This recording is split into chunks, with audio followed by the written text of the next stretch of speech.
Good morning friends.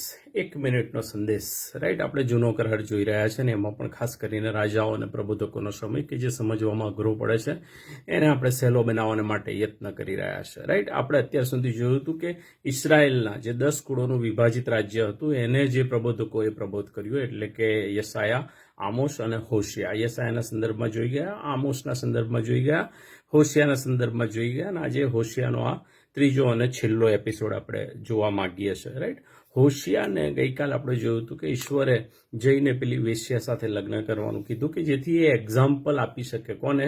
Israel પ્રજાને કે તમે આના જેવા છો તેમ છતાં પણ હું તમને પ્રેમ કરું છું.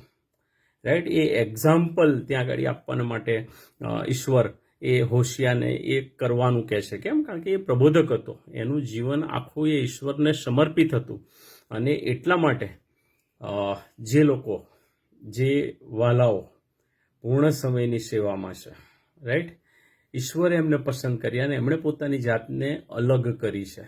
ત્યારે તમે વિચારી શકો કે એમના જીવનનું મૂલ્ય કેટલું બધું અગત્યનું છે ઈશ્વરને માટે, સમાજને માટે અને એમના કુટુંબને માટે. રાઈટ, કે ઈશ્વર હોશિયાને આ કરવાનું કહે છે કે જઈને એક વેશ્યા સ્ત્રી સાથે લગ્ન કર, અને એ જઈને લગ્ન કરે છે. કેમ? કારણ કે એ ઈશ્વર એ થકી ઇસરાયેલની આંખો ઉઘાડવા માંગતા હતા. તો આપણને વિચાર આવે કે જે લોકોએ પોતાની જાતને સમર્પણ કરી છે સેવાને માટે, પોતાની જાતને અલગ કરી છે, રાઈટ, ઈશ્વરે એમની સાથે વાત કરી છે અને પછી સેવાને માટે અલગ થયા છે, કેટલા હદે આપણું સમર્પણ છે. આપણું સમર્પણ ઈશ્વરની સેવાને અર્થે, ઈશ્વરના કાર્યને અર્થે, ઈશ્વરના આયોજનને અર્થે આપણું સમર્પણ કઈ હદ સુધીનું છે એ બહુ વિચાર માગી લેવાય એવો એ પ્રશ્ન છે. રાઈટ, હોશિયાના સંદર્ભમાં જોઈએ તો આપણને ખ્યાલ આવે, બહુ બ્લન્ટલી હોશિયા એ આપણને પ્રબોધ કરતો જોવા મળે છે.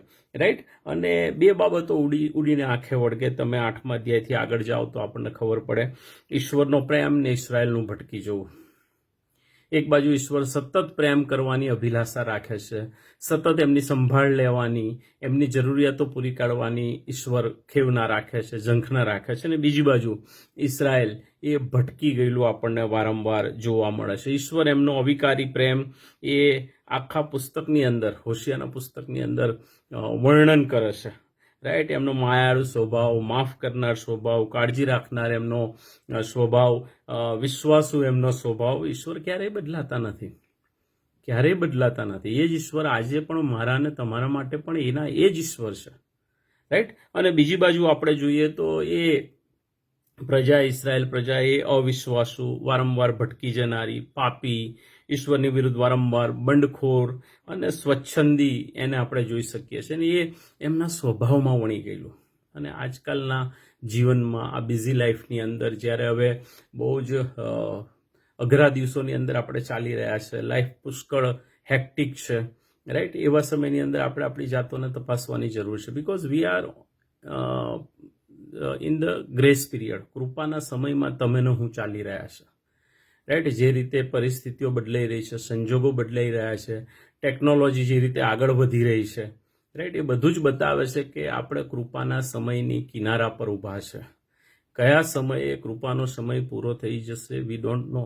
God knows that all things. Right, પણ આપણને ખબર નથી. પણ આ બધાની વચ્ચે આપણે જોઈએ છે કે ઈશ્વરનો પ્રેમ એ કદી ખૂટતો નથી. કેમ? કારણ કે ઈશ્વર ઈચ્છે છે કે કોઈ પણ માણસનો નાશ ન થાય, પણ દરેક અનંત જીવન પામે. રાઈટ, જ્યારે શૈતાન એનાથી વિરુદ્ધ જ ઈચ્છે છે. શૈતાન ઈચ્છે છે કે દરેક માણસનો નાશ થાય અને એ સદા સર્વકાળના એ નાશની અંદર આગળ વધી જાય. રાઈટ, ઈશ્વરની કૃપા, ઈશ્વરનો ભલાઈ, ઈશ્વરની દયા આપણા પર અવિરત ચાલુ ને ચાલુ રહે છે. એટલે આપણને એની કંઈ પડી નથી, એને આપણે બહુ ગણકારતા નથી. પણ યાદ રાખીએ ઈશ્વર એ મારીને તમારી પાસેથી આપણા જીવનનો એ હિસાબ માંગશે. આપણે ઈશ્વર સમક્ષ ઊભું રહેવું પડશે.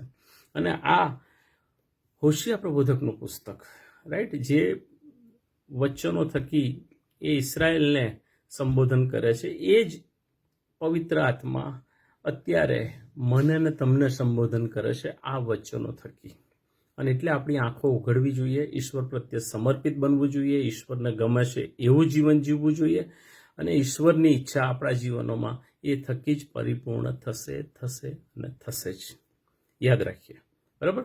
આવતીકાલથી આપણે હવે યહૂદામાં જે પ્રબોધકોએ પ્રબોધ કર્યો હતો એના સંદર્ભની અંદર જોઈશું, રાઈટ. પણ જે શીખીએ છે પ્લીઝ એને સમજીએ, જીવનમાં ઇમ્પ્લિમેન્ટ કરીએ, તો જ આપણે વધારે આશીર્વાદિત બની શકીશું, right. May God bless you. ઈશ્વર આ બાબતો સમજવાના માટે આપણ સર્વને વિશેષ કૃપા આપે. Have a good day. Bye bye. Take care.